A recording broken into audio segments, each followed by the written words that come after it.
हिम्मत कशी झाली तुझी शुभूला जामीन करायची? भर मांडवामध्ये त्याने श्रावणीच्या डोक्याला बंदूक लावून जबरदस्तीने तिच्याशी लग्न केलं, तिचं आयुष्य उद्ध्वस्त केलं. तुझ्या मामाच्या अब्रूची लक्तरं त्यांनी वेशीवर टांगलेत, त्या शुभूला तू जामीन करायला गेलीस?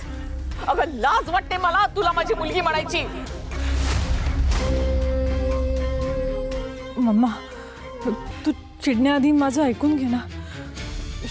शुभू गुन्हेगार नाहीये, तू निर्दोष आहे. निर्दोष आहे म्हणजे मग रुद्र खोटा आहे आणि त्या शुभूनी लावलेले सगळे आरोप खरे आहेत असं म्हणायचंय तुला? असं नाहीये मम्मा. मोक्षा, मी तुझ्यासाठी काय नाही केलं. जेव्हा मी श्रावणीला मुलगी समजत नव्हतो, तिला मुलगी म्हणून मी स्वीकारलं नव्हतं, तेव्हा मी तुला मुलगी मानत होतो. तुझ्या लग्नासाठी सगळं काही केलं. आजही मी तुला माझी मुलगी मानतो आणि तरी तू मला खाली पाडलंस.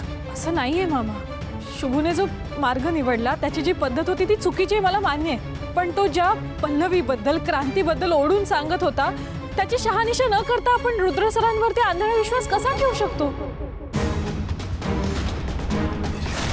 त्या मुलींबद्दल आपण कोणी चौकशी केली का? नाही ना. हे बघ, मला त्यात पडायचं नाहीये.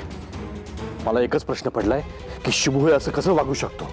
पण तो असं का वागला याबद्दल आपण जाणून घ्यायला नको का?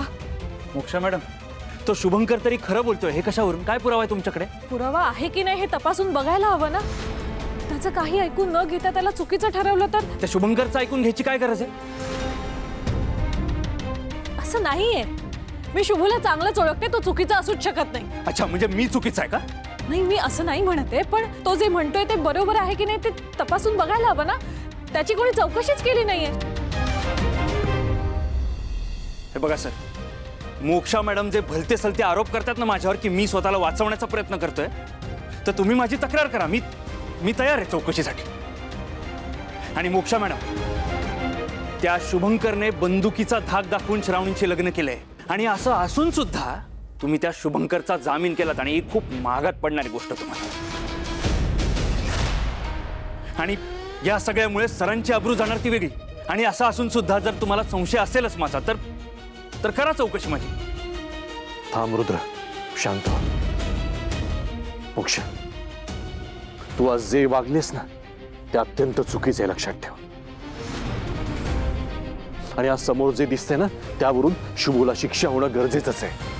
मामा, हे बघ, मला तुझ्याशी काहीही बोलायचं नाहीये. मामा एकदा ऐक.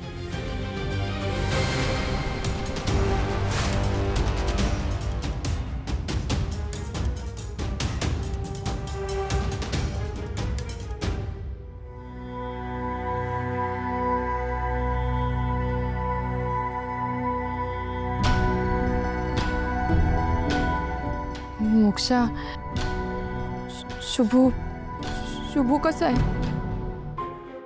त्याला खूप मारलं नाही ना पोलिसांनी? श्रावणी, तू शुभूला चुकीचं समजते सगळं. तो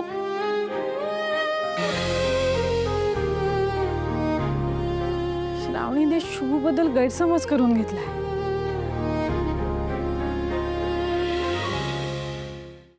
सानिका प्रेग्नंट आहे? हो, सानिका इंद्रनीलच्या होणाऱ्या बाळाची आई बनणार आहे. ती पोटूची आहे.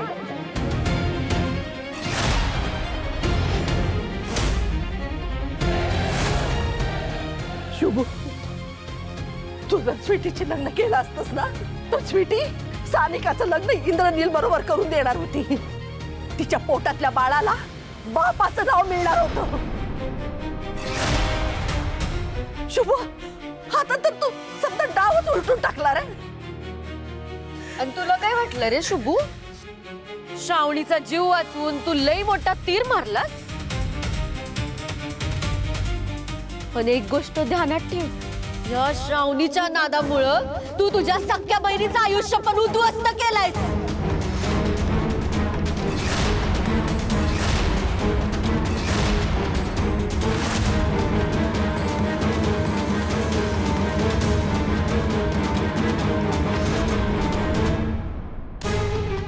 चल इंद्रनील, इथे एक सेकंड पण थांबायची गरज नाही आपल्याला.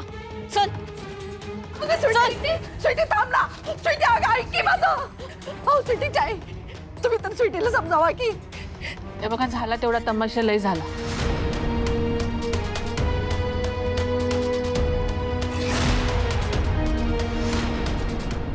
सानिका प्रेग्नंट आहे?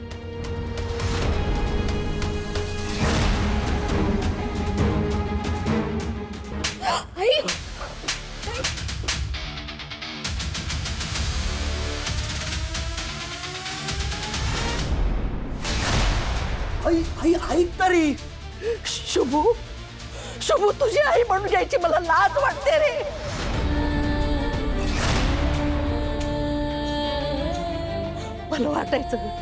मला वाटायचं माझ्या पाठीमागं या घराचा एक करता धरता जबाबदार माणूस म्हणून तू आहेस. पण तू तर राक्षस निघालास रे. तुझ्या सख्या बहिणीचं आयुष्य उद्ध्वस्त करायला निघालेला राक्षस. आई म्हणू नकस मला. आजपासून तुझी आई मेली.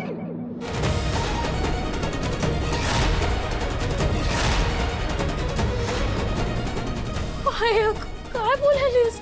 आई मी काय म्हणतो ते समजून तर घे. अगं आई त्या रुद्रला रोखण्यासाठी माझ्याकडे दुसरा पर्याय नव्हता ग. आणि सानिका प्रेग्नंट आहे हे मला तुम्ही आधी का नाही सांगितलं? शुभू मला काय बी कारण नकोय. आता मला सांग मला तुझ्या बहिणीच्या पोटातल्या बाळाची जबाबदारी कोण घेणार? हा कलंकित पोरीशी लगीन कोण करल? अरे समाजात तोंड काय दाखवायचं?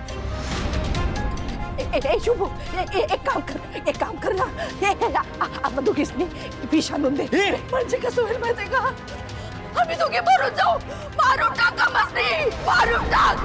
म्हणजे कसं समजा की खलास होईल.